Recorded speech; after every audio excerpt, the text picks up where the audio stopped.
August 4th, 1944. In a house on the Prinsengracht in Amsterdam, 8 people in hiding are arrested.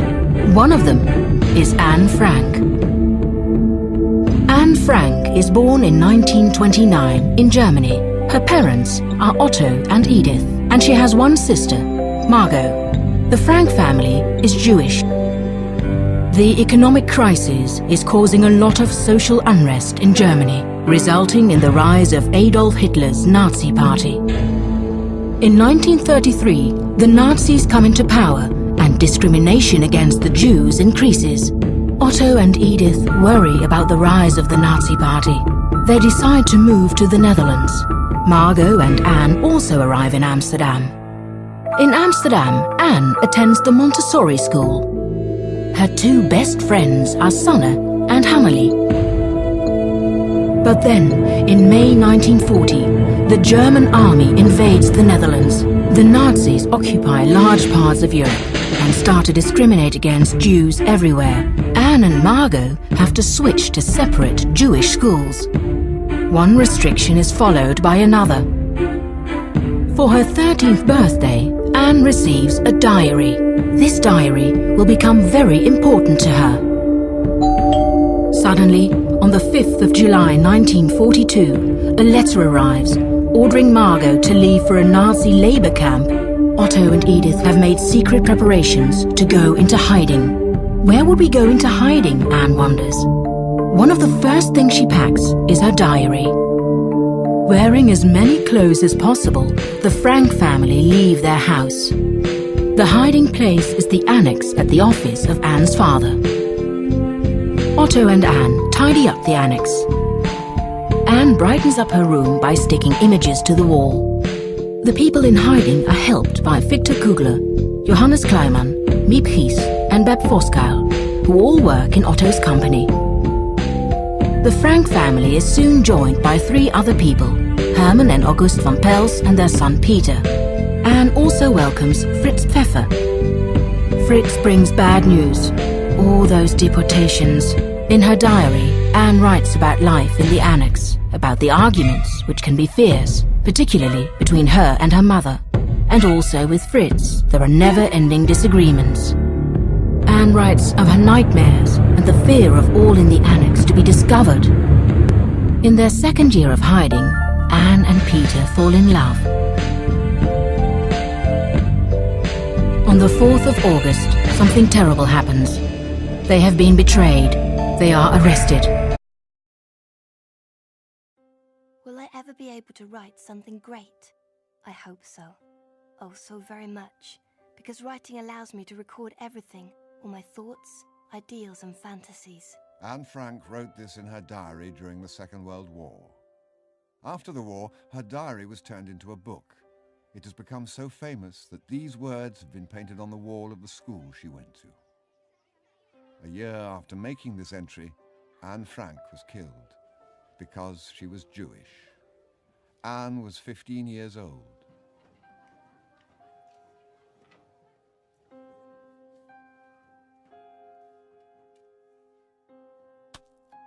She wasn't the only Jewish pupil in her class. We might also tell stories of her 15 Jewish classmates, their arrests or hiding, hunger, sickness or death. But we know Anne Frank's story so well because she wrote it down herself.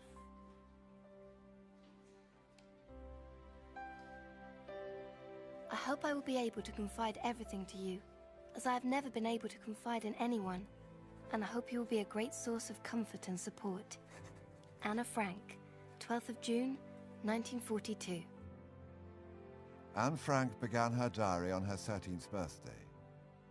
Most of it she wrote during her 2 years in hiding. The place where she hid is still there. It's now a museum called the Anne Frank House. People from all around the world come to see it, as well as Anne's diary, which is exhibited there.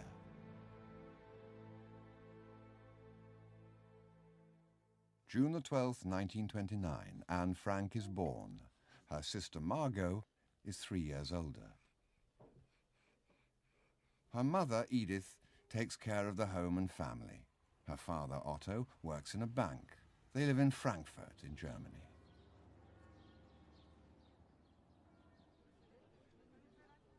Anne and her family are German Jews. Sometimes they go to the local synagogue. Anne and Margot often play with the other children in their neighborhood. Life is good.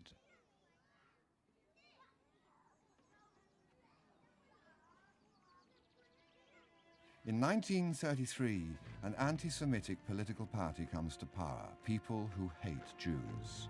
Their leader is Adolf Hitler. The party is called the National Socialists. Its members are called Nazis. Germany is a poor country, and Hitler has promised to help the people to rise to their former glory. He wants Germans to be proud of their country. As he sees it, they need to unite under a strong leader because they're being threatened by enemies. According to the Nazis, the Jews are Germany's greatest enemy. They portray Jews as dangerous. Since time immemorial, the Jews have been blamed for other people's problems. This makes it easier for many Germans to believe what Hitler tells them.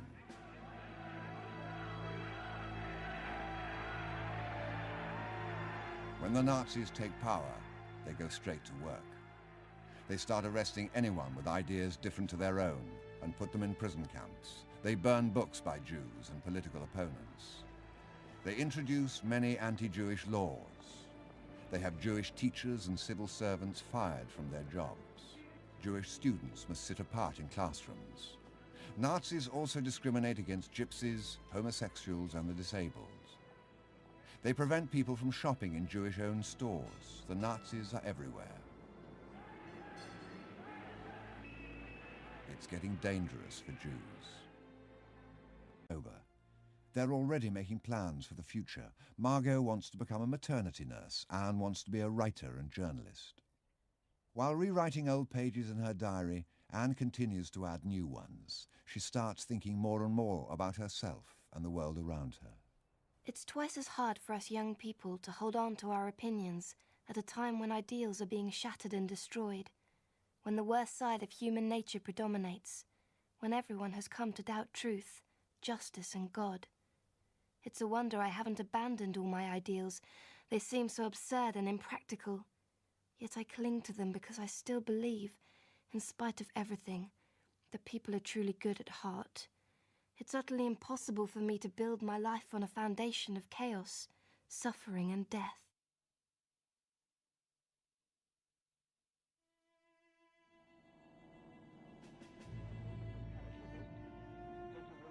Anne would never get to see the peace. The Allied forces are approaching Paris when on August the 4th, 1944, someone phones the German police in Amsterdam with the message, "There are Jews hiding at number 263 Prinsengracht." Immediately, an SS officer drives to the building, accompanied by Dutch policemen. They march in through the warehouse and climb the stairs to the offices. The staff are taken by surprise and cannot do anything. Jo Kleiman and Victor Kuchler are arrested. The police walk on through to the annex and arrest all those in hiding. They are taken to prison.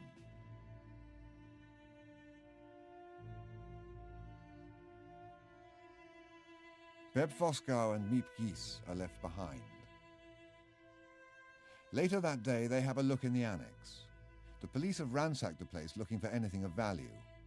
In among the mess, Miep finds Anne's diary and other papers and decides to keep them for when Anne returns.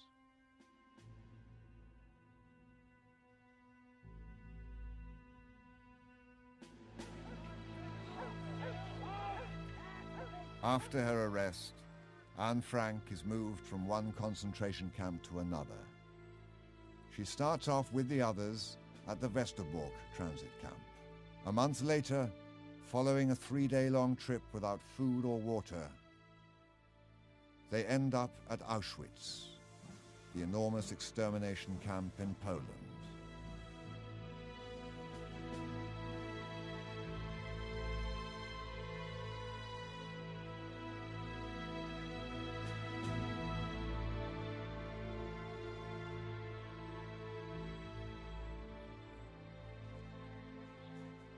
After almost 2 months, Anne and Margot are sent to Bergen-Belsen. She survives there for another 5 months until she finally succumbs to hunger, cold, exhaustion, and sickness in March 1945. Just a few weeks later, the English liberate Bergen-Belsen. By that time, though, there are more dead people there than living.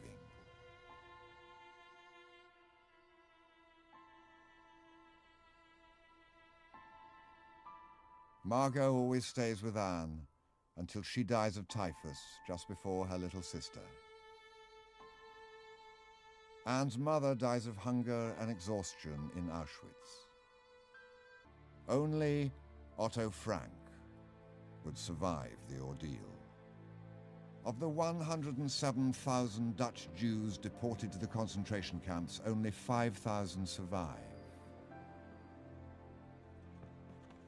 In May of 1945, the German army surrenders. The war is over, the Nazis have been defeated.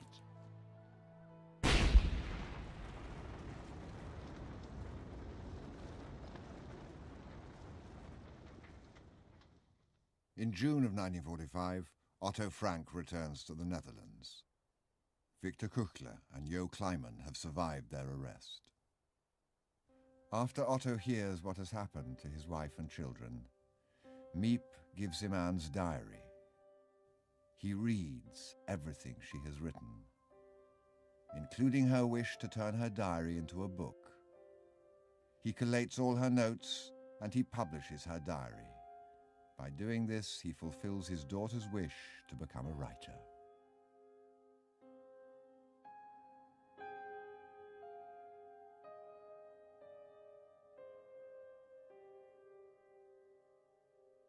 When I returned, and after I had the news that my children would not come back, Miep gave me the diary, which had been saved by, I should say, a miracle. It took me a very long time to read it. And I must say, I was very much surprised about the deep thoughts Anna had. Her seriousness, especially her self-criticism. It was quite a different Anna I had known as my daughter. She never really showed this kind of inner feeling. She talked about many things, we criticized many things, but what really their feelings were, I only could see from the diary.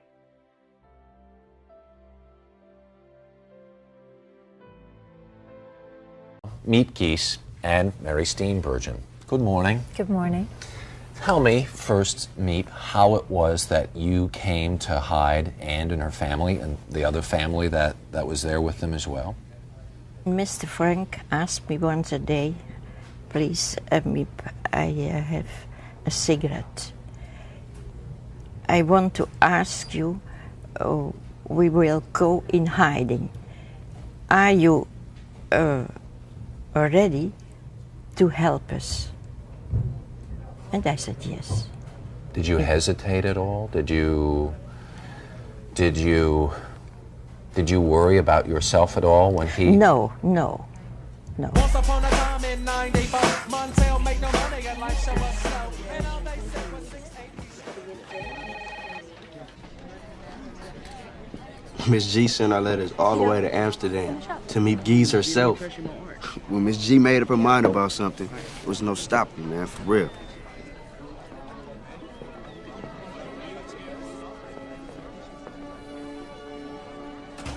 And after we raised the money to bring her to Long Beach, there she was. But damn, I didn't expect her to be so small.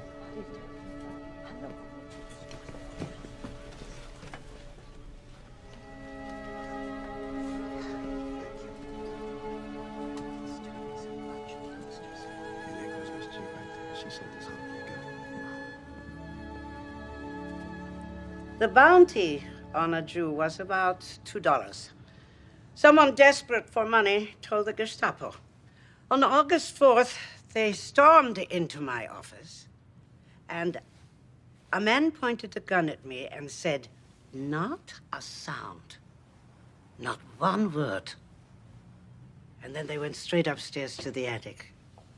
I felt so helpless. I could hear Anne screaming, objects being thrown around, so I ran back to my house. I looked for an earring or knickknacks, you know, anything I could take back with me to bribe them.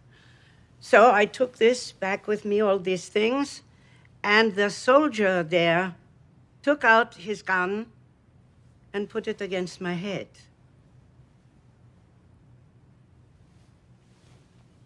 You could be shot for hiding a Jew or go to a camp. So another soldier recognized my accent. He was Austrian, and so was I. But I had been adopted by a Dutch family. So he told the soldier with the gun to let me go. There isn't a day that I don't remember August 4th. And I think about Anne Frank. Yes?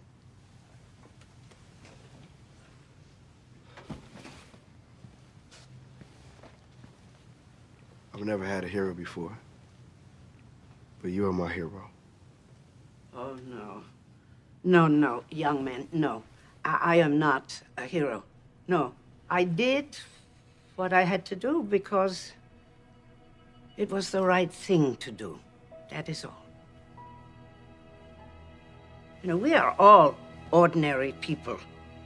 But even an ordinary secretary or a housewife or a teenager can, within their own small ways, turn on a small light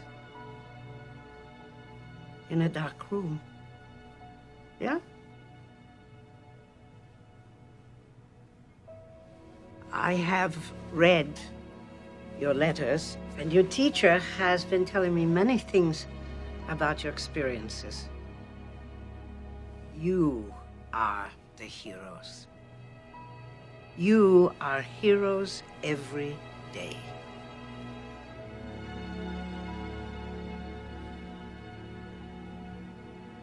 Your faces are engraved in my heart.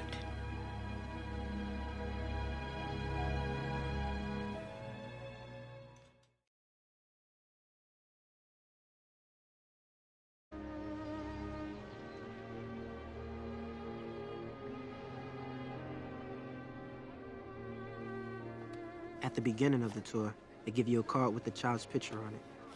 You can find out who they were and what camp they were sent to. And at the end of the tour, you can find out if they survived. I got a little girl from Italy.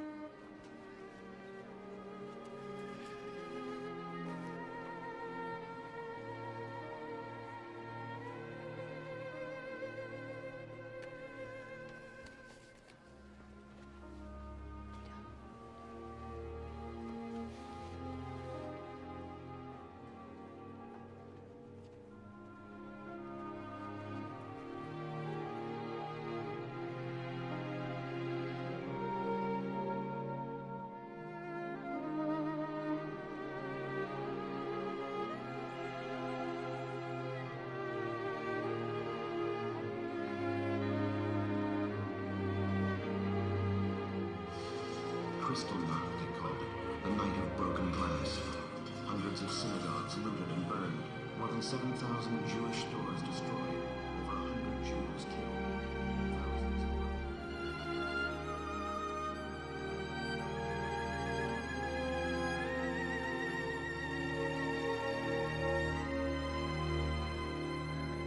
small center for children in Isieux, in the French province of Ain. Among the children deported that day to Birkenau was 11-year-old Liliane Berenstein, who before leaving left behind a letter to God.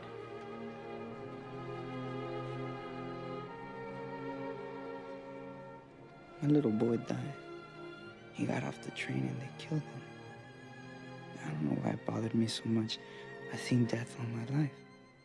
But this little boy was only 5.